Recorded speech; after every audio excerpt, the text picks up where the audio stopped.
Unboxing galing ng Switzerland, magandang araw po sa inyong lahat mga ka-viewers. Shout out sa lahat ng Team Medeth communities around the globe.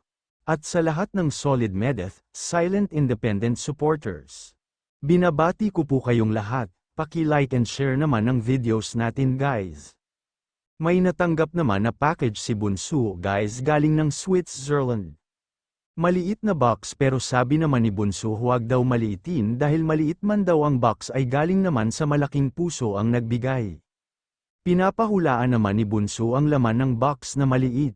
Marami naman nagsabi na lotion o perfume, ang iba naman nagsabi pampaganda daw. Ano kaya ang laman guys? May nag-comment naman na iPhone 16.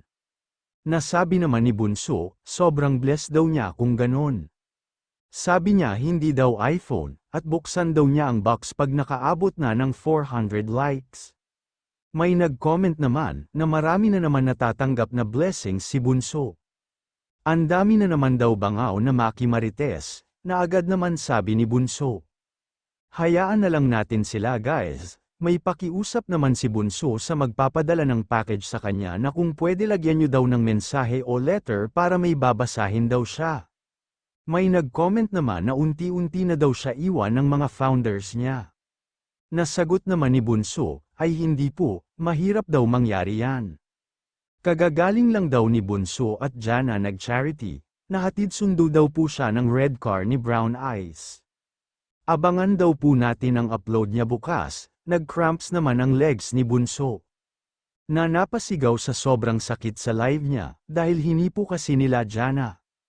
Prince at mama niya, guys pinapaalam naman ni Bunso na mag-online selling daw po sila sa Tuesday.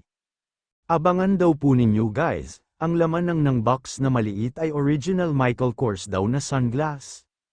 First time daw niya na magkaroon ng Michael Kors original sunglass guys.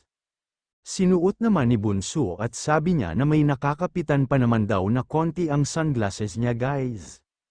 Ang tinutukoy niya ang ilong niya. Meron pa daw yan pahabol na package na iwan guys. Ipapadala na lang at may pera din na kasama yan na dollars sa LBC. Pero hindi niya nakuha agad, nagpasalamat naman si Bunso kay Tita Che na nagpadala ng package. At sa lahat na magpadala sa kanya, tinatanong daw siya ni Brown Eyes na siya daw kasi lagi naka-sunglass na nagdadrive.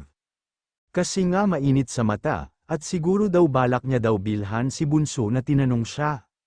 Kung hindi ba daw siya mahilig sa shades, siguro daw nakikita niya si Bunso na nahihirapan ang mata nito sa sobrang lakas ng init. Kaya pinapagamit niya daw yung shades niya kay Bunso. Ngayon daw ay meron na siyang magagamit, original pa daw na MK sunglasses, flex lang daw niya. May nose bridge pa naman daw siya guys. Mukha lang daw po na wala, pero sa personal daw po ay meron naman kahit papano. Hayaan daw natin ang mga bangaw na bumisita sa atin guys. Ganda daw ng kulay at sabi naman ni Bunso na fashionista kasi daw si Tita Che, same with her daw. Hanggang dito po muli mga ka-viewers, happy and healthy community is our priority. Maraming salamat po sa inyong lahat.